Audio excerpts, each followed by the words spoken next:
Please join me in responsive reading number 582, also Amos 5.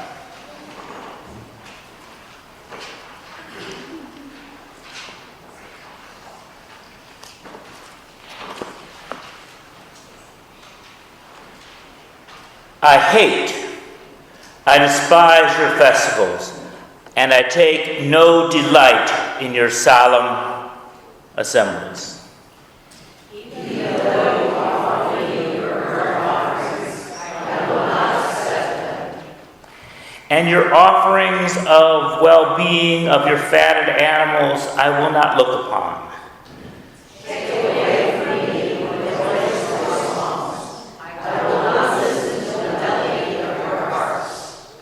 But let justice roll down like waters, And righteousness like an ever-flowing stream.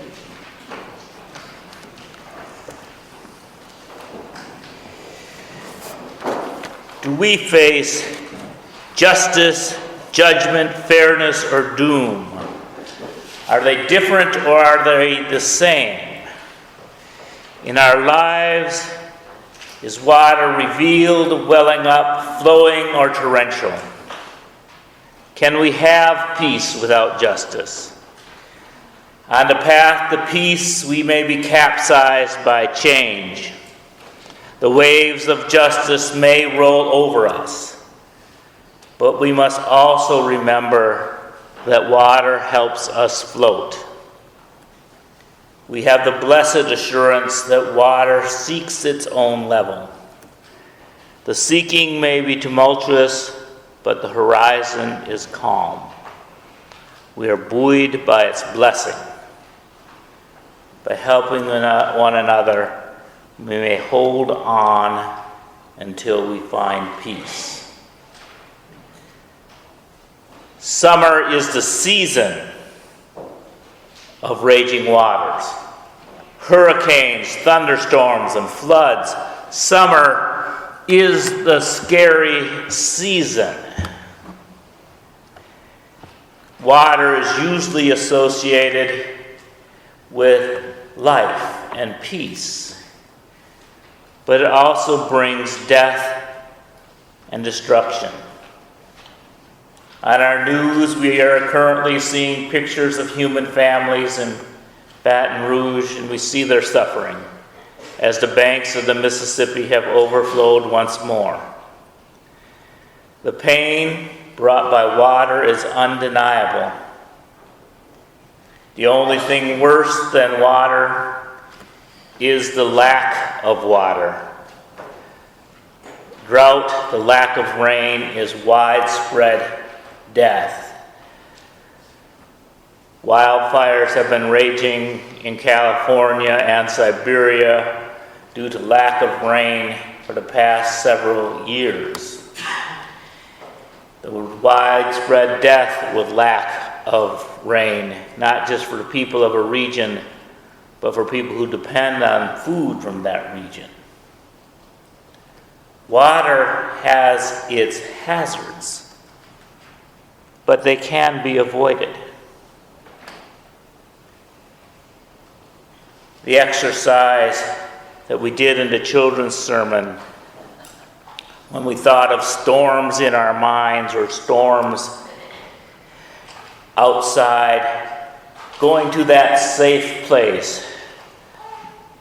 Many people who grew up in tornado-bound areas had a storm cellar, a safe place when the tornadoes came, where you could be safe from the storm, or went to your basement, your safe space. And I think when our storms are internal, I think all of us should have a safe place, a storm center where we can go and be safe.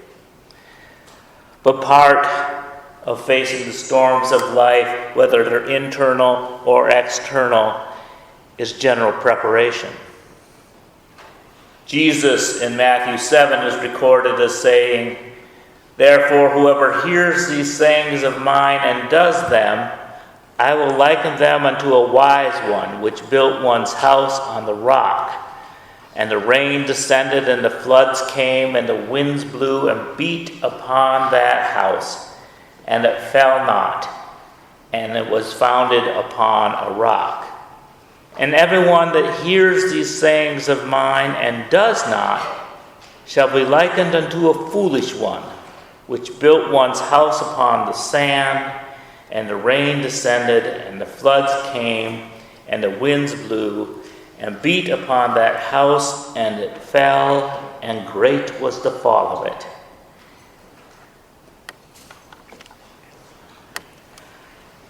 I am astonished that in the states along the Gulf of Mexico and the southern Atlantic continue to build their houses upon the sand.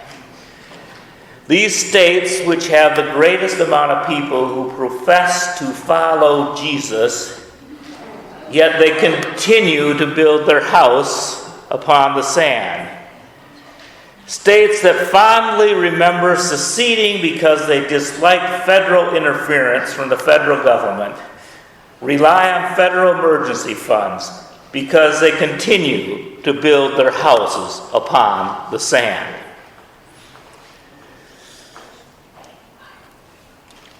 People should stop building their houses upon the sand and on the floodplains. But it's not always by choice.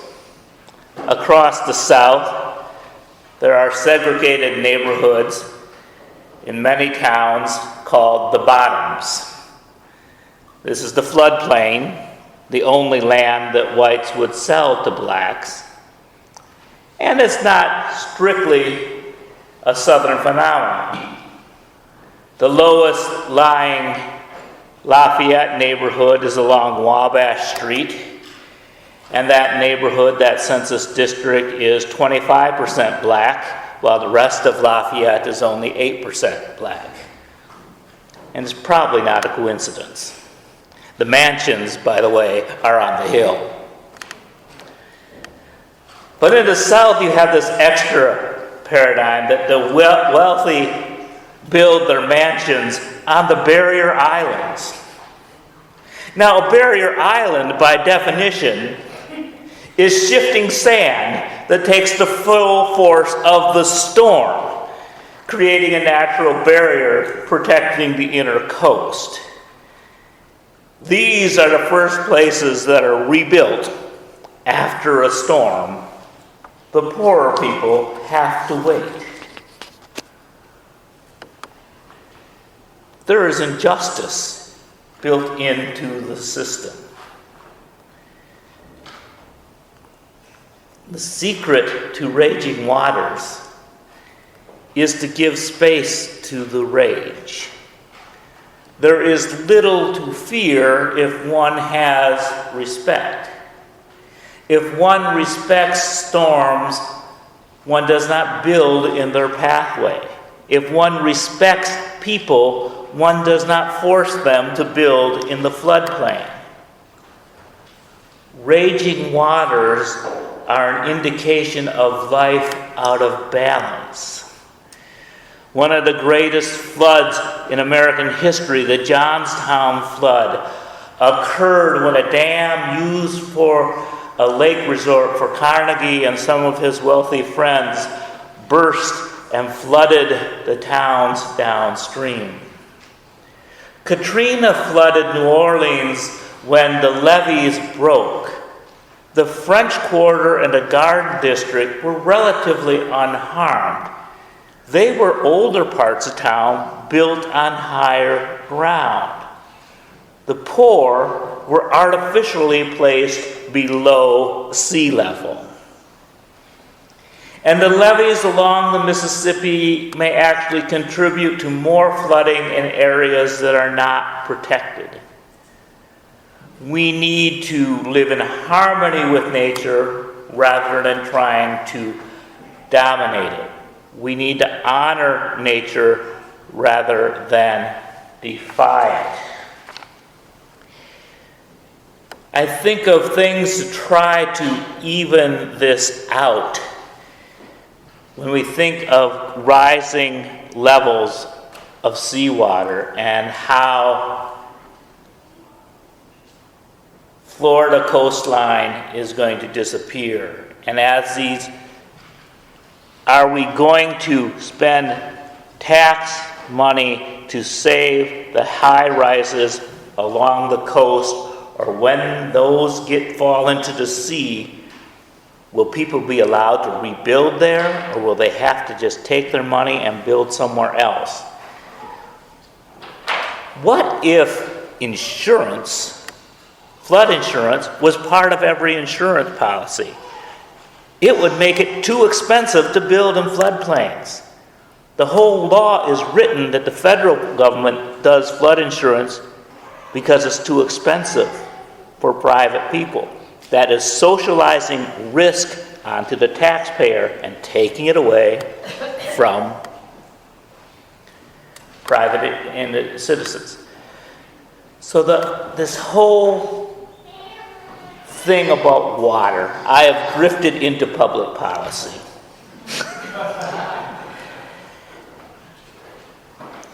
But I've drifted into public policy because public policy has to do with justice, and justice is a spiritual issue.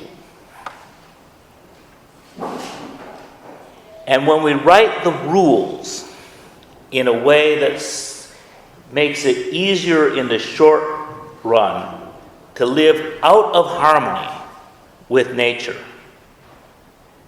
we will pay the consequences down the road, both financially and in terms of human life.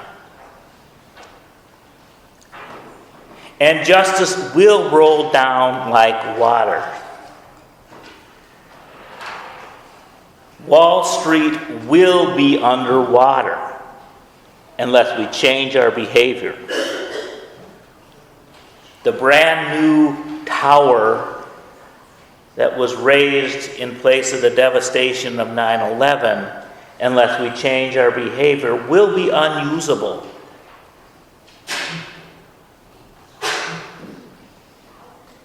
So we need to think of what we're doing in relationship to water and live and honor water and not continue to build our houses upon the sand.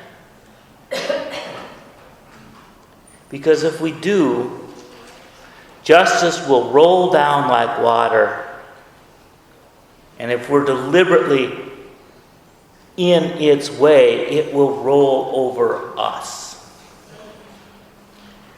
Instead, we should pursue justice like water, continuing to strive to level the playing field, slowly eroding injustice and making a way where there is no way. Instead of standing in the way of change, we should join the waves of change and shape the world. May we bless and be blessed.